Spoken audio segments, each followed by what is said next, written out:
A história é simples. Tom Jobim estava no exterior, num quarto de hotel em Nova York, quando se deparou com uma faca de aço, dessas de cortar carne, de churrasco, uma faca ótima.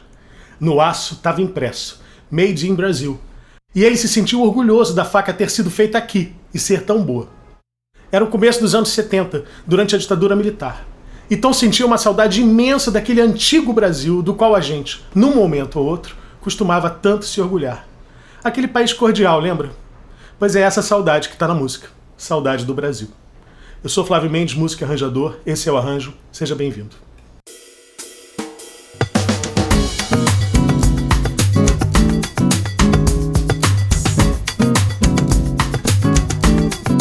Se você está gostando de assistir aos episódios, pense na possibilidade de ser um apoiador do Arranjo e assim colaborar para que eu mantenha o programa. A partir de apenas R$10. Acesse apoia.se/oarranjo ou se você mora fora do Brasil, acesse patreon.com/oarranjo. Saudade do Brasil é, segundo seu compositor Tom Jobim, uma peça sinfônica, lançada no disco Urubu, de 1976. Quando a bossa nova surgiu, foi acusada de ser uma espécie de samba americanizado, com a tal influência do jazz, que está na música de Carlos Lyra. Na época do lançamento de Urubu, quase 20 anos depois, já não tinha sentido associar a música de Tom à música estadunidense. Nessa época, Tom fez a seguinte afirmação para o jornal O Globo.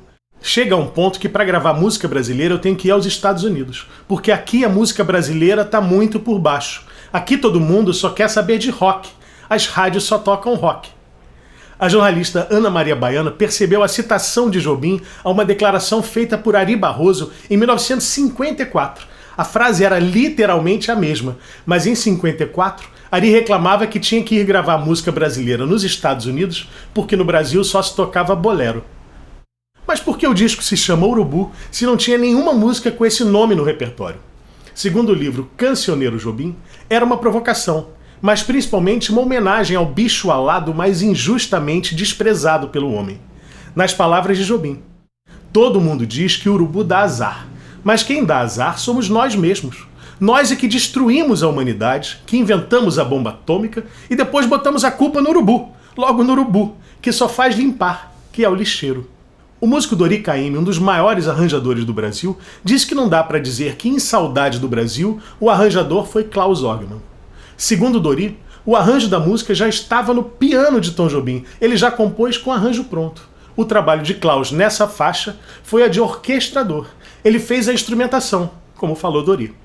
É essa versão, a primeira e definitiva versão de Saudade do Brasil, gravada no disco Urubu, que eu vou analisar nesse vídeo.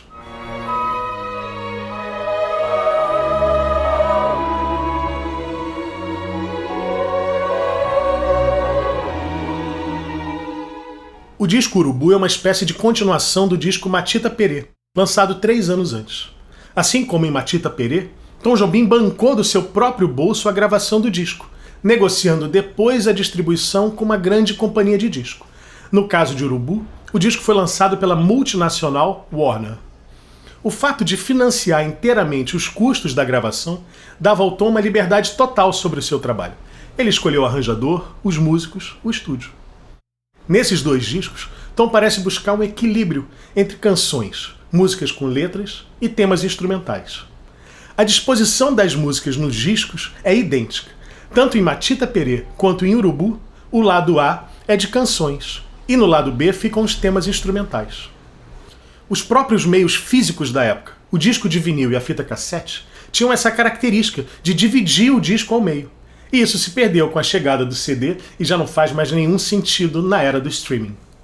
Nesses 2 discos, também o Tom começa a falar de ecologia, da fauna e da flora brasileiras, um tema na época praticamente inédito na canção brasileira. É quase uma enciclopédia da natureza brasileira. As letras falam de sabiá, matita pereira, boto, caranguejo, arraia, papagaio, inhambu, jereba, ingá, peroba, caingá. O poeta Vinícius de Moraes chegou a falar com Jobim, mas você vai cada dia mais para dentro do mato. No que Tom retrucava, citando Guimarães Rosa. Você nunca pode entrar completamente no mato, só a metade. Nessa fase do Tom, há uma intenção, se não explícita, ao menos subliminar, de aproximar sua obra à obra de 2 ícones da cultura brasileira do século XX, Guimarães Rosa e Villa-Lobos. Especialmente na letra de Matita Perê, escrita em parceria com Paulo César Pinheiro, a conexão do texto do Tom com a estética de Guimarães Rosa é bem aparente. A letra de Matita Perê é sutilmente inspirada no conto Duelo, do livro Sagarana, e Tom convidou o parceiro Paulo César Pinheiro também porque conheceu a música que Pinheiro tinha escrito com João de Aquino. A música se chamava Sagarana. O que aprendi, que aprenderás, que nas veredas por em redor, Sagarana uma coisa é o Alto Bom Buriti. A presença da orquestra nesses dois discos se afasta completamente da estética bossanovística, que era de extrema economia no uso dos instrumentos orquestrais. A orquestra agora é densa, com registro sinfônico, e isso fica mais óbvio nos temas instrumentais. Tom sempre gostou muito da música de concerto, a chamada música clássica, erudita, e a sua obra tem momentos em que se misturam o clássico e o popular. O seu primeiro disco, ou o primeiro disco em que ele assina como compositor, foi Sinfonia do Rio de Janeiro, em parceria com Billy Blanco. Mas o nome Sinfonia do título era mais uma jogada de marketing. Não era uma composição erudita, inclusive o Tom não queria esse título. Ele foi voto vencido. Tom não escreveu nem os arranjos dessa sinfonia popular em tempo de samba, como foi apresentada. Ele chamou seu amigo e mestre Radamés Inátali. Mas quando Juscelino Kubitschek estava fundando Brasília, a nova capital do Brasil, Tom e Vinícius foram contratados para escrever a Sinfonia da Alvorada. Aí sim, uma sinfonia de verdade. Boa parte dessa sinfonia foi composta pela dupla já em Brasília, hospedados no Catetinho, uma espécie de palácio de madeira projetado por Oscar Niemeyer para ser a sede do governo federal, até a construção do Palácio do Planalto. O nome Catetinho era uma referência ao Palácio do Catete, antiga sede do governo no Rio de Janeiro. Estar no Cerrado, no coração do Brasil, mexeu com Tom. E a sinfonia tem pios de pássaros e influência da natureza, como as obras de Villa-Lobos. O segundo movimento dessa sinfonia, O Homem, foi regravado em urubu e mostra uma influência mais direta da obra de Villa-Lobos. O primeiro movimento das Baquianas número 1 do Villa-Lobos, Embolada, começa com um ostinato nas cordas. Ostinato é um padrão rítmico ou melódico que se repete. E a melodia surge em um arpejo ascendente nos cellos.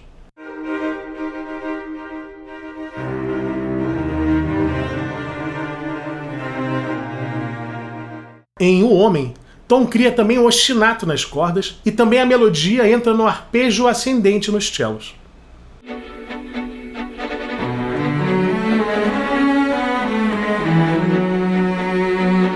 Claro que isso não é um plágio, mas sim uma influência ou uma homenagem. Tom gostava de repetir citando Stravinsky: só se pode roubar a quem se ama.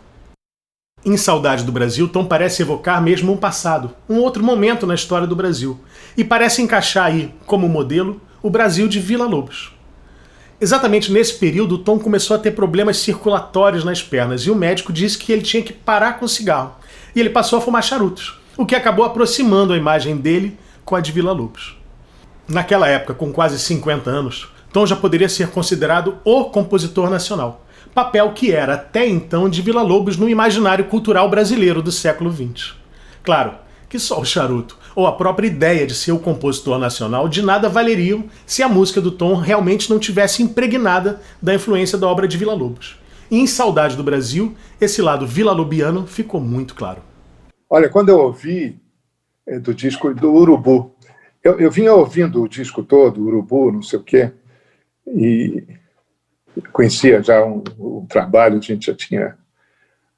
Mas quando eu ouvi o Saudade do Brasil, aí eu não pude parar de ouvir, porque ele traz um Tom Jobim assim, tão vivo, villa-lobiando assim, pela vida da gente, sabe? Uma coisa do lado puro do Villa-Lobos. E o Saudade do Brasil foi trazendo aquilo tudo, eu fiquei engasgado, assim. Eu ouvi umas 5 vezes seguidas, assim. Eu ainda estava morando em São Paulo. Aí eu liguei, falei com ele, não sei o quê, falei, meu Deus do céu, o que é isso? Tá. É admirável. Eu acho que é o grande trabalho do Tom, na minha opinião. Ele não fez nada mais brasileiro e mais bonito do que Saudade do Brasil.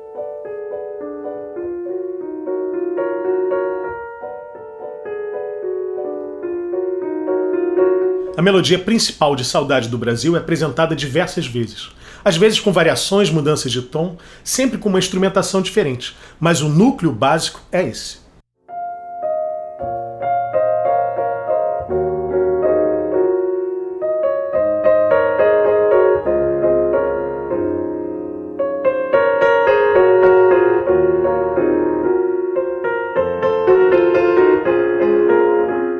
Uma das obras de Villa-Lobos que mais impressionou Jobim foi o Choro número 10. Nele, Tom via os pássaros, a floresta, via o Brasil.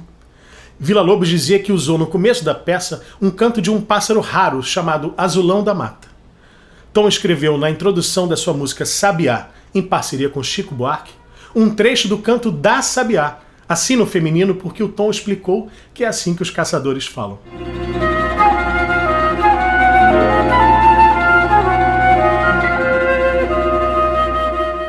E voltou a citar o canto desse pássaro no fim de Saudade do Brasil, tocado pelo corne inglês.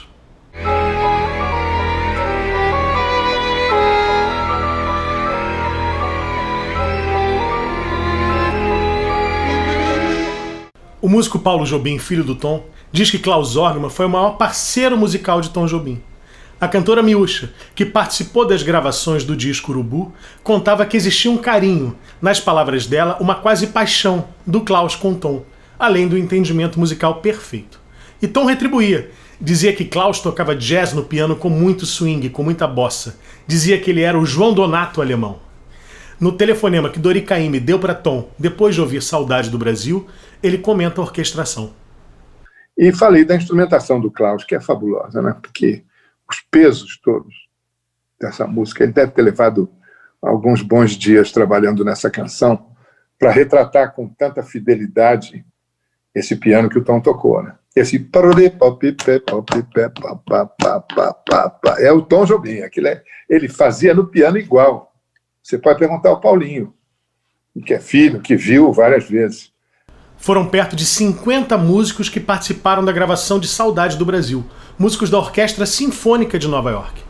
Eram um naipe completo de cordas, 4 flautas, um oboé, um corne inglês, 3 trombones, 4 trompas, piano elétrico, um fagote, um clarone, percussão e 12 vozes femininas, além do piano de Tom Jobim. Ao final da gravação, os músicos se levantaram e aplaudiram de pé a obra do maestro brasileiro, orquestrada pelo maestro alemão.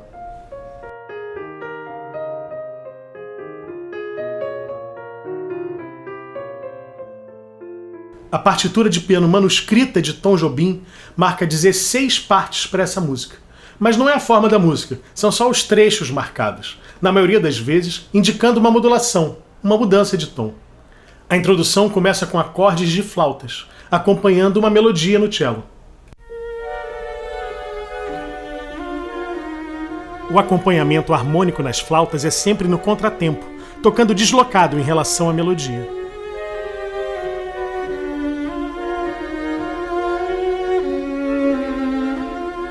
A melodia da introdução agora está no corne inglês, que é um instrumento de palheta dupla, da família do oboé.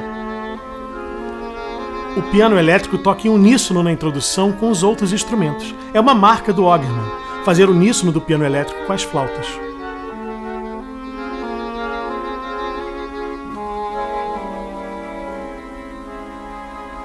A melodia principal é apresentada pela primeira vez nas cordas. Notem a melodia mais aguda com notas mais paradas, como se a melodia se desprendesse dessa voz.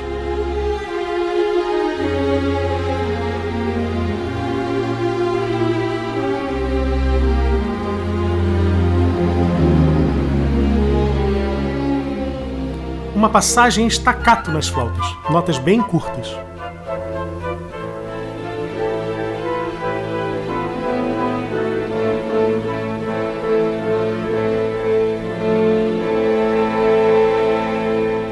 Perguntas e respostas nas cordas. Violinos perguntam, violas e cellos respondem.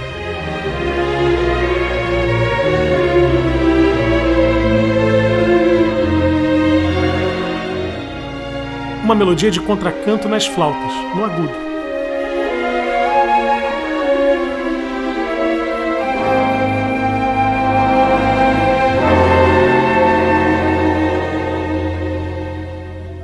O tema principal agora com as vozes femininas, com frases de resposta nas trompas, bem piano, bem suave.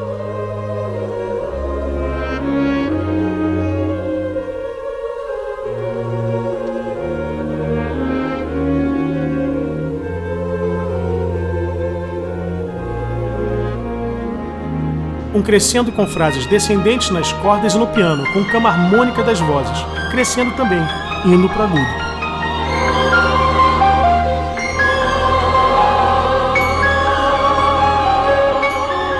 Uma frase com sentido descendente nas trompas, com a dinâmica forte, mas decrescendo.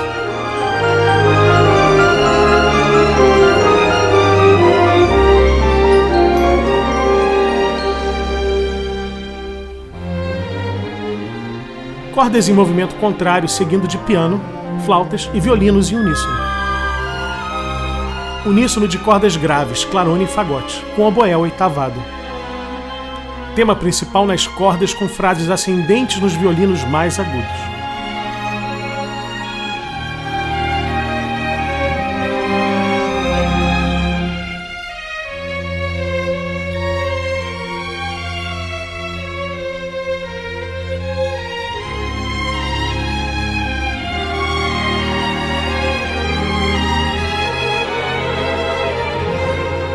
Uma passagem com naipe de madeiras, com melodia no corne inglês e respostas em movimento contrário de oboés e fagotes.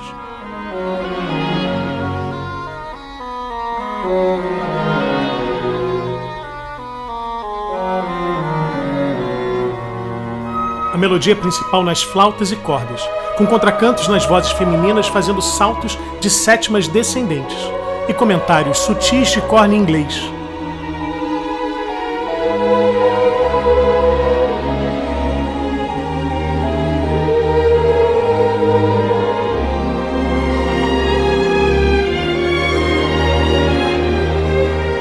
Frases de sentido descendente no grave, nos violinos. Flautas e oboé em oitavas, junto com o piano. Perguntas e respostas com solos de violino e cello. Frases curtas descendentes, mas indo para o agudo, preparando um ápice.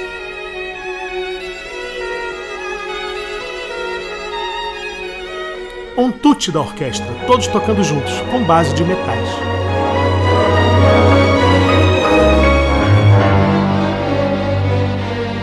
Mais um trecho de naipe de madeiras, agora com a melodia no oboé.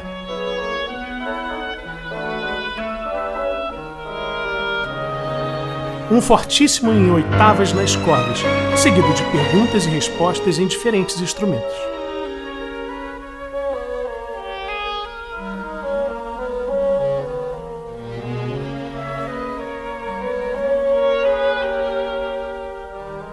Uma frase descendente nos cellos, com acordes no grave das cordas. Movimento contrário em fortíssimo nas cordas, em oitavas. Frase nas flautas, com acompanhamento do fagote. Respostas agora no corne inglês, de novo naipe de madeiras.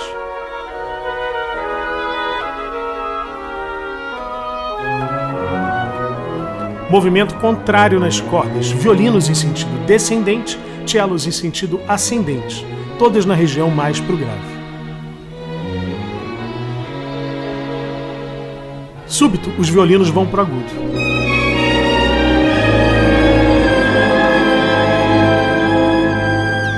Tema nos violinos com comentários de cordas graves e flautas, e baixo pedal, ou seja, sustentando a nota, no clarone e no fagote.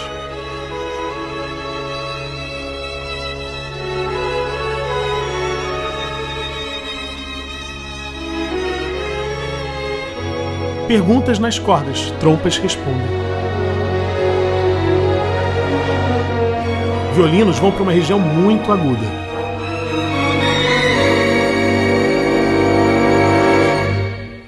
A última apresentação do tema, bem piano, com comentários de violino solo no agudo.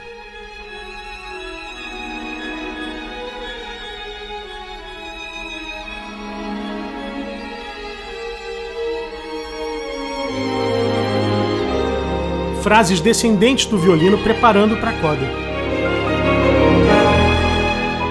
Violinos tocam em harmônicos, um som etéreo no agudo, e o corne inglês faz a frase do canto da sabiá. Frase de trompas com sentido ascendente. cordas fazem uma frase fortíssimo para o grave. Acordes suspensos de piano e vozes femininas fecham a música.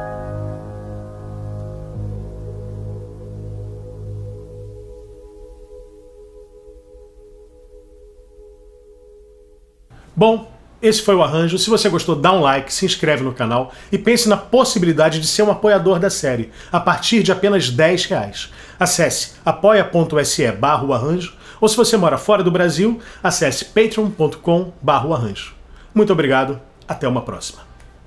Eu tenho a impressão que a minha música tem muito assim da ecologia, do céu, do mar, dos bichos, né? Eu levei da natureza para a música.